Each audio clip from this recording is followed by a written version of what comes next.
नवनवीन कीर्तन सोहळ्याचा आनंद घ्या आणि सबस्क्राईब करा गावरान तडका। ए बाजारला आलात तर देव आपला करा महिना मंडळ। ए तुमची आई जिवंत आहे ना? आई जिवंत आहे ना? आहे ना? आई जिवंत आहे ना तुमची? ए आहे ना? तिला कधी भेटायला जा, तुमची पिशवी रिकामी नाही येणार। कवठं येतील, बोरं येतील, जांभळं येतील, चिचुकी येतील, हरभरी येतील, पण तुमची आई गेली ना, तुमच्या भावाच्या बंगल्यातून सोन्याचा धूर निघू द्या, पिशवी नाही न्यायची, पर्स न्यायची, पर्स।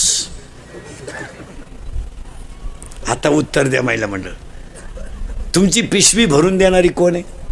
आई आहे, बरोबर आहे ना? आता लबाड नाही बोला बरं का, सणासुदीचे दिवस आहे, मी तुमच्या मुलासारखा वळी आली, आता फक्त तुमच्या पायाला हात लावून सांगतो, माझ्याशी खोटं बोलायचं नाही, तुमच्या मुलासारखा आहे मी। तुम्हाला कधी असं वाटलं का तुमची आई मारावा? नाही ना? नाही ना? लबाड नाही बोलायचं बरं का, तुमची आई कधीच मरू नये असं तुम्हाला वाटलं ना? वाटलं ना? वाटलं ना? अय वाटलं ना? वाटलं ना? मग तुम्ही ज्याच्या पगारावर उड्या हाणता त्याला आई असेल ना?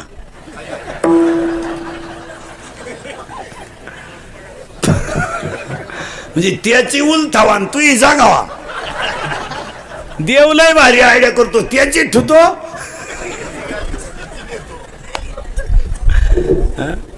किती लबाड लोक आहे। 10 वर्षापूर्वी मुलीचं लग्न झालं ना, पोरगी नवऱ्याच्या घरी जर चालली तर पोरीची आई काय म्हणायची माहिती का? जबाबदारी आमची संपली, तू तुझा संसार, कष्ट करायचे, तक्रार आल्यावर जर तक्रार आली तर थोबाड फोडून टाकीन, आई म्हणायची। आता या 2-4 वर्षापासून आई काय सांगते माहिती पोरीला? एखादा महिना पाय, सगळ्यांचा अंदाज घे, नाही तर पाहुणा इकडे घेऊन ये, त्याला आपण टपरी टाकून देऊ। पा दरिद्री 50% पोरींच्या संसाराचं वाटोळं तिच्या आईनं केलं। इतकी खोड आहे आईला, इतकी ती पण दिसते अशी, फक्त पुरीचा फोन आला चालली थोबाडवाशी, तुला काम नाही काय तिकडे, कांद्यातलं गाबाळ का मर ना, का दुसरीची घरं बिगडी ती? ऐ ऐ जर आजपासून पुरीच्या घरी डोकं लावलं, तू कशावरही लिहून ठेव, आज वर्षानं तुझं श्राद्ध येणार, कशावर लिहि। ज्याचं त्याचं प्रारब्ध आहे, जो तो भोगील, चांगलं करणं आपलं काम आहे। विहिरीतल्या पाण्याचं दंडानं जाणं पाणी काम आहे। ती मिरचीला गेलंय तिखट झालंय, कारल्याला गेलं कडू झालंय, उसाला गेलंय गोड झालंय, पाण्याचा काय दोष आहे? आव्यामधल्या मडक्यानं कुंभारानं मडकं घडवणं हे त्याचं काम आहे। काही मडके तर हंडीला गेले, काही दहाव्याला गेले, काही म्हाताऱ्याला गेले, कुंभाराचा काय दोष आहे? ज्याचं त्याचं प्रारब्ध असेल तसं तो भोगीन। आणि तुम्ही प्रारब्धच बदलवायला निघाले पोरीचं। महाराज 10-10 लाख रुपये घालून सुद्धा पोरींच्या आयानी पोरी नांदू दिल्या नाही, इथे घेऊन आली, मला काही जड नाही म्हणली।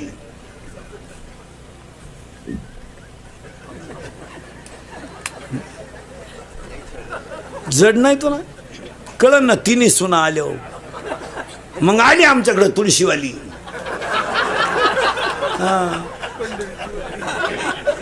प्रस्थान कवाय म्हणते, प्रस्थान प्रस्थान कवाय? आपण म्हणलं का ज्येष्ठ महिन्यात, लांबलं काय ना बाई?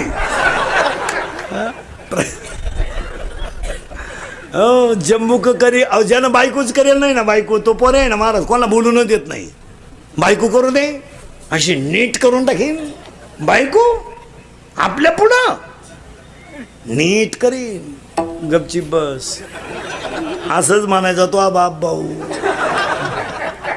तो तर सासरवाडीला कांदे वाट्यानं करायला गेला भाऊ, ती ऐकून झिरती का? जिला सुन नाही ना एकही, तिथं टक्कळच फोडू दी ती नुसत्या, कोणाला बोलून देत नाही। माझ्या डोळ्यात देखत आणायची, माझ्या डोळ्यात देखत आणायची, अण्णा आण ग बयान, तुला अजून सुनाचा झटका माहीत नाही। वैशाखात सुन आली का ज्येष्ठ तुझ्या डोळ्याचं ऑपरेशन झालं, तुला अजून माहीत नाही। जिची थोरली सून आली तिच्या धाकट्या पोराला पाहुणे आले आणि ती म्हणते यंदा नाही, दिवाळीनंतर पाहू।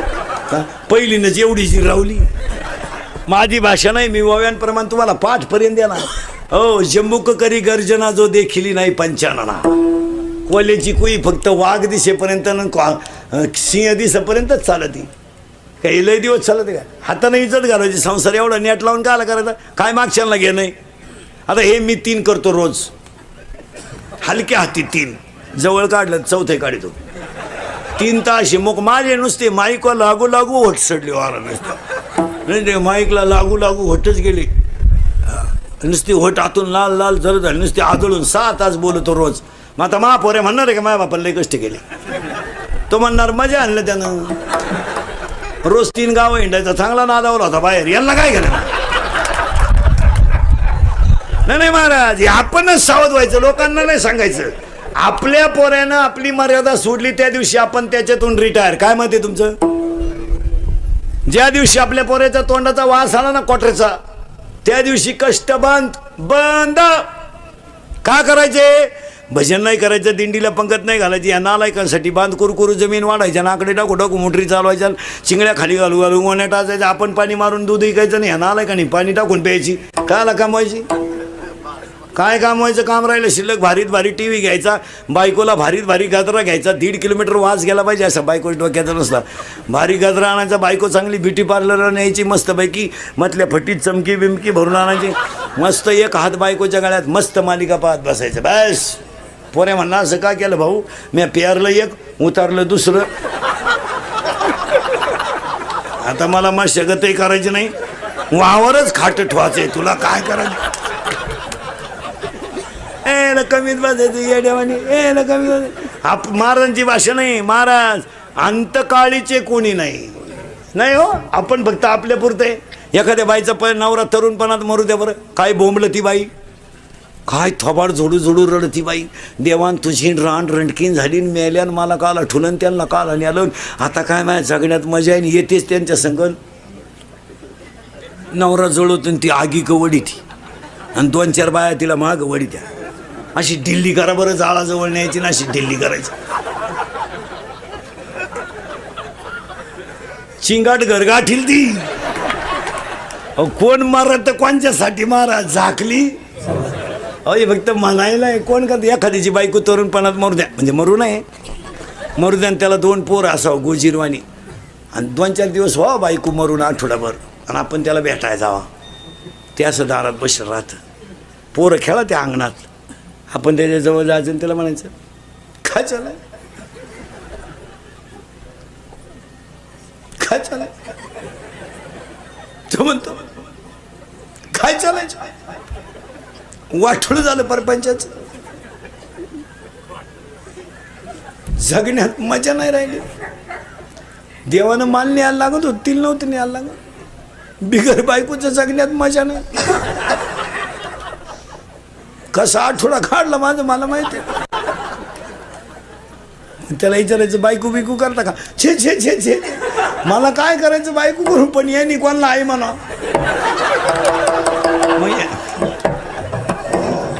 मग यांची आई त्याची मावशी होईल कारण लबाड जनता आहे महाराज लबाड लोक आहे हो फॉर्म भरायला अख्खं गाव प्रचाराला अख्खं गाव उमेदवार पडला एकटाच घरी आलो कार्यकर्तेच गायब कार्यकर्ते दुसऱ्याचा गुलाल उधळून मोकळे कष्टाचं चीज झालं मुतले तिकडं महाराज जी मंडळी गाथाटा काय पाण्यात होती तीच मंडळी वैकुंठ गमनाला होती आणि जी खापर देऊ नका म्हणत होती तीच समाधीला रडायला होती काय बोलायचं महाराज तेच मोठ्यानं रडत होते ज्यांनी खापर द्यायची बंद केली काय बोलायचं महाराज म्हशीच्या येडग्याची तुलना लोकांनी रणोबरायला शिकली हो अहो समाज फक्त खिस्सा गरम येतावरच आहे भुईमुगाच्या शेंगात दाना आहे तर त्याचा मुक्काम पोते ती दाना निघून गेलो त्याचा मुक्काम सुली ती 20 वर्ष आपण पोरगी सांभाळली पोरगी नवऱ्याच्या घरी जाताना रडत सुद्धा नाही सनाट निघती फुलाच्या गाडी उलटी बापाला अशी हात करते असेच हप्ते पेडा तर दुसरा हप्ता घेऊन येते काय का आलंय हो बारीक अभ्यास करणं महाराज काही नाही महाराज गाथ्यातलं एक वाक्य अनुभवाचं आहे तुमचं काय मत आहे तुकोबारायच्या जीवनात जेवढे अनुभव आले ना तेवढे बिचारीने जसेच्या तसे जगासाठी लिहून ठेवले 42 वर्षात तुकाराम महाराज म्हणजे कधी रडलो नाही पण जेव्हा गावातल्या लोकांकडे भिकच मागायची माझी पंचायत झाली तेव्हा बाकी डोळ्यात पाणी यायला लागलं कोपला पाटील गावचे हे आता काय बोलायचं आहे मला तुकोबारायांसारखे 400 एकर जमीन दान केली ती तुकोबारायन लोकांना. काय वाईट दिवस आणले महाराज लोकांनी. काय विचारायचं आहे महाराज. बायको गेली, पोरगं गेलं, अन्न पाण्या वाचून पोरगं गेलो, रडले नाही कधी. पण 42 वर्षाच्या इतिहासात कधी डोळ्यात पाणी नाही आलं. पण ज्या दिवशी खडकावर बसून भजन केलं, गाथा जेव्हा पाण्यावर तरला आणि देव जेव्हा पाण्यात उभे राहिले तेव्हा तुकोबाराय रडले. काय बोलायचं, प्रार्थनाच केली देवाकडे. श्री अनंता काय बोलायचं महाराज. काय अभंग तुकोबारायला नेऊन ठेवले. बस नको देवा, आता मी अवगुणी अन्यायी, मला यांच्यात राहायचं नाही रे बाबा. मी 42 वर्ष राहिलो, माझं मला माहिती. आता पाणी आलं डोळ्यातून आणि अभंगाची ओळ बाहेर पडली. आता दिसून हे जना ऐसे करीना. काय महाराज भाषा आहे संतांची. मला राहायचं नाही, यांच्यात राहू नये, काही उपयोग नाही. अहो माया बायकोलाच माझ्या संग यायचं नाही तर जगाचं काय घेऊन बसलं. माझी स्वतःची पत्नी सुद्धा माझ्याबरोबर वैकुंठाला यायला, गल्लीतल्या लोकांना आरुळी देऊन सांगितलं, अरे तुम्हाला देव न्यायला आलाय, तुम्ही चला. लोक म्हणली तुला नाही काम, तू हिंड. काय बोलायचंय मला. पण शेवटी एक ध्यानात ठेवा, जोपर्यंत चंद्र सूर्य आहे तोपर्यंत माणसाला गाथा तारणार एवढं निश्चित. गाथ्यातला एक शब्द पाठ करा फक्त, काहीच नका करू. एक शब्द पाठ करा. करण्यासाठी कमावता तुम्ही, काय नाही फायदा महाराज, काही नाही. शेरपंजरी भीष्म पडला, कोणी सोडवलं नाही महाराज.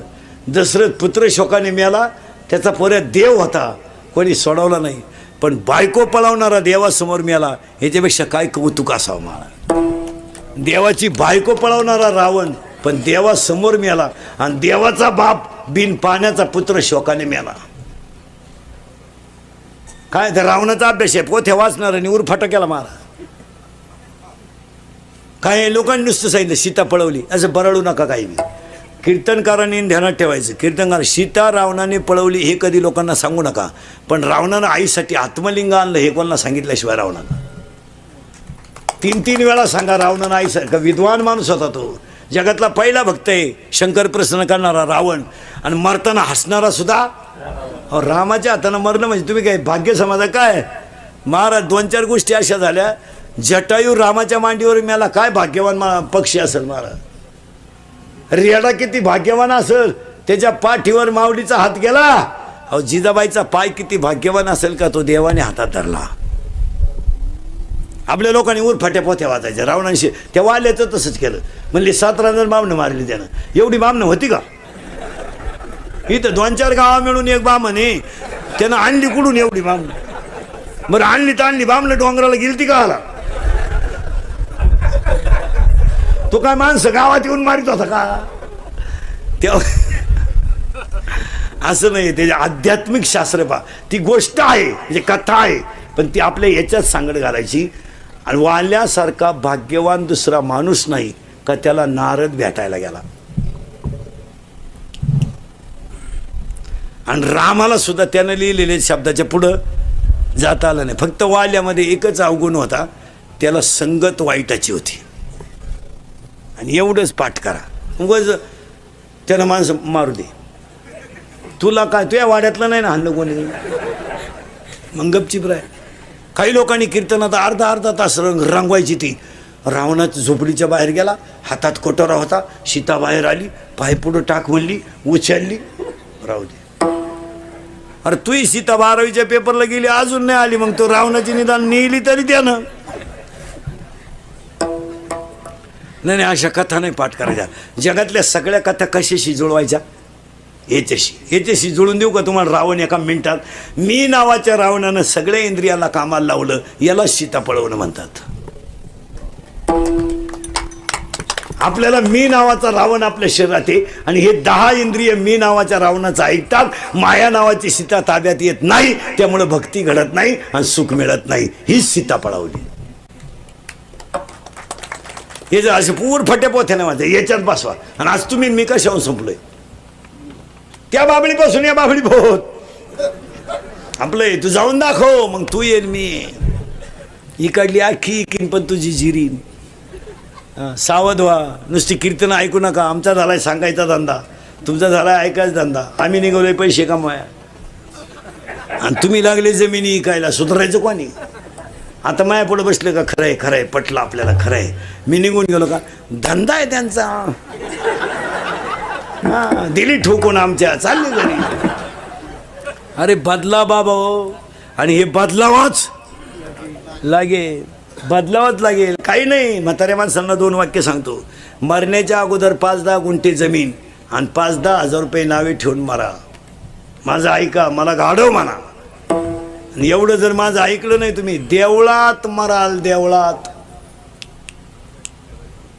आणि म्हातारा देवळात मेलो, सुनबाई म्हणली आमच्या मामजींना मोक्ष मिळाला.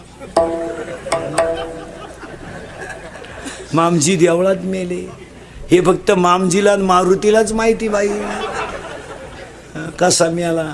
नाही, मरण्याच्या अगोदर म्हातारी माणसांना अजून एक सांगतो, झोपताना असं झोपत जा. आता याला मोकळं ठोत जाऊ नका, हा जाऊ शकतो. याला कापून नितीन पोर कापून आणि डायरेक्ट त्याला ढग देतील. गट नंबर 13 उडत गेला म्हातारा. भयान प्रसंग आलाय महाराज, भयान. नाही आला? हां, भाषण करणारे लोक ठोकर ध्यानात ठेवा. 2 ठिकाणी भाषणं टाळीत जा, एक दहाव्यात आणि एक लग्नात. दहाव्यातलं भाषण शक्यतो टाळीत जा.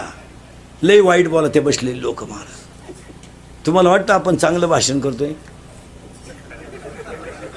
जी वाळूत बसेल मंडळी राहते ना, लय वाईट बोला त्या महाराज. आता काय सांग, तुम्ही बसते नसेल त्यांच्यात. मी कधी बस, मला काय फेटा काढलो कोणी ओळखीत नाही टपक्यात. हां, मी कुठं दहाव्यात बसलो ना, खालची इतकी वाईट बोला त्यात, कारण त्यांना आपले सगळे लफडे माहीत. बरं, ती कचाकच घोडा लावितात खालून महाराज. दहाव्याच्या ठिकाणी एखाद्या जाणकार माणसानं 5 मिनटं बोलावं, सगळ्यांचं आभार मानावं आणि सोडून द्यावं. काय मत आहे तुमचं? बस, लग्नांमध्ये भाषणं करीत नका जाऊ. लगामा सगट घोडा सोडितात खालून लोक, लगाम सुद्धा काढते नाही वाड्यात.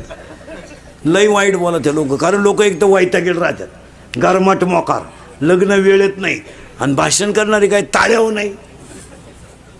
लग्नातली भाषणं टाळी जा. इंदुरीकर गेल्या का लग्नाला, ते बसलं गर्दीत. इंदुरीकरला काय माहिती लफड्याचं लग्न आहे.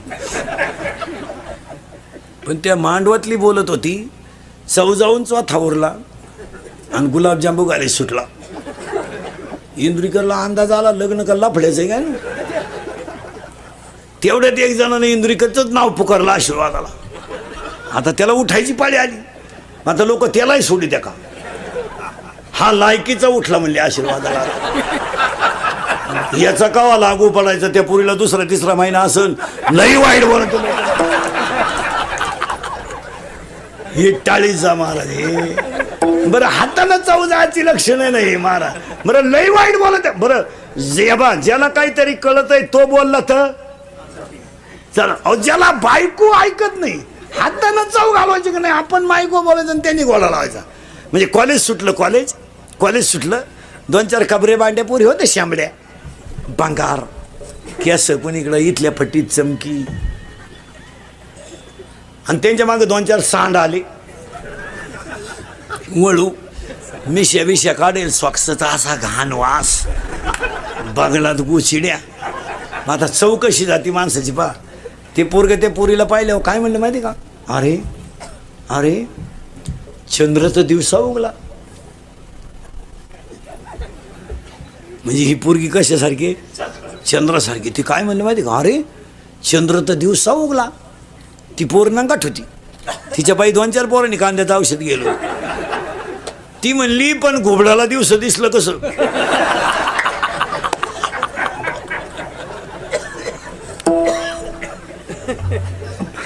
हातानं चव घालवायची लक्षण नाही काही. याला म्हणायचं घर जाळून कोळशाचं दुकान. काय चव घालायचं नाही. सावध राहा महाराज, काळ फार वाईट येणार. आता हे उगाच कीर्तन प्रवचन आहे ना, आमच्यासारख्याची कीर्तनं जाऊ द्या. मी मरल ना महाराज, म्हणजे मरणार नाही 5-25 वर्ष, पण तुम्हाला आपली आठवण येऊन ही कीर्तनं थोडीशी सत्य पण ती काळाची गरज. इथं थोडं आकळलं पाहिजे. आता ही कार्ती 10वी 12वीची फटकावली पाहिजे. आता 6 तारखेला 12वीचे ओळू मोकळे होत्या. ही जरा कामाला लावा ना, यांना कांदे उपसायला लावा ना, जरा बारीत यायला लावा ना. ही कवर बोंबलं दिंडायचं. 60-70 हजाराची गाडी याला पेपरला जायला. महाराज परदिसपासून पेपर सुरू झाले 12वीचे. आज फिजिक्सचा पेपर आहे. आता बोलू नये, सरकार कटाळलं कॉफी करून म्हणजे बंद करण्यासाठी प्रयत्न करून शिक्षकाची बी कॅपॅसिटी संपली. बाप कॉफ्या पुरवायला लागलेत पोरांना. कोणाला सुधारायचं मला सांगा.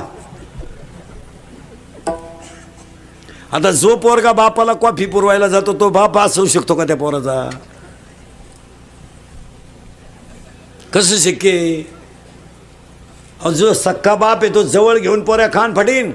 नालाय का वर्षभर मी तुझी फी भरली, तुला 35 मार्क पाडत नाही, आपल्या घरात यायचं नाही नापास झालो. कॉफी करतो नालाय का तू? मी आयुष्यभर काबाड कष्ट केले बिचारा. माझे कांदे विकायला गेलो तर मी उपाशी उन्हात मार्केटमध्ये बसलो. नालाय का तुझी फी भरून तुला मोठं केलं, तुला 35 मार्क पाडत नाही टोणग्या. नापास झाल्यावर आपल्या घरात यायचं नाही, आजच यायचं नाही. फटकून टाकला पाहिजे पोऱ्या. 35 मार्क पाडव ना टोणक्या तुला. रिकाम्या जागा 5 मार्काला आहे, जोड्या 5 मार्काला आहे. एका वाक्यात उत्तर आहे. मग तू करीत काय होता वर्षभर? थोबाड भाई, ही सख्या बापाची लक्षणं आहेत. फटकून टाकलं पाहिजे पोरग. पोऱ्या म्हणलं मी घरातून निघून जाईन, कपडे पिशवीत घालायचे त्याचे. मी करील प्रयत्न बरं. झटकून टाकला पाहिजे पोऱ्या. हां पोहा आणि त्याला खतपाणी आहे ना इकून. हातीला ही तर लय खताची मोठी गोण. ही म्हणती परीक्षेचा काळ आहे, त्याला बोलू नका, तो काही करील. काय करेल तो? ए पप्याची आई, त्यानं काय करायचं ठुलय? हा काय करेल तो? उलटा आईनं म्हणलं पाहिजे अभ्यास कर. आई म्हणती टेन्शन नका देऊ त्याला. मी हेच झालं. आठवड्यातून एकदा पोरगी जवळ घेतली पाहिजे, तिचं कानफाड फोडलं पाहिजे. आठवड्यातून एकदा मुलगी हल्लीत पाहिजे. काही नाही, सहज का होईना. आणि तिचं थोबाड फोडून टाकलं पाहिजे. तिचे हात तपासा. बांगडी नाही का, ठेवून द्या 2-4 तिच्या. पुरी रविवारीच पोरगी शाळेत जाते आपली, म्हणजे दप्तर भरत आहे का शाळा? बरं तिला दप्तर नको? हां गुड्डी काय वागती काय आपली पोरगी? तिची केस तपासा, तिला जवळ घ्या, तिचं थोबाड फोडा, तिच्या मोबाईलचे रिंगटोन तपासा, व्हॉट्सअपचे मॅसेज तपासा, तिला कोणाचा फोन येतो हे तपासा, ती कोणाशी किती टाईम बोलली हे तपासा, त्याचे व्हॉट्सअपचे मॅसेज तपासा. मुलीच्या मोबाईलमध्ये आपल्यासारखे नावं नसतात, दत्तू पाटील, भिका पाटील. नाही, त्यांच्या त्या खुणा असतात. खुणा महत्त्वाचं असेल तर 1 स्टार, त्याच्यापेक्षा महत्त्वाचा 2 स्टार, त्याच्याबरोबर पळून जायचं 3 स्टार. मुलीचा मोबाईल घरात आवाज नाही देत, सज्जने सायलेंट असतो तो, फक्त कणवतो घरात. खर्र खर्र ब्र फटका धरून. याला कुठं तरी आवर घातला नाही तर गाव तिथं वृद्धाश्रम सुरू होईल.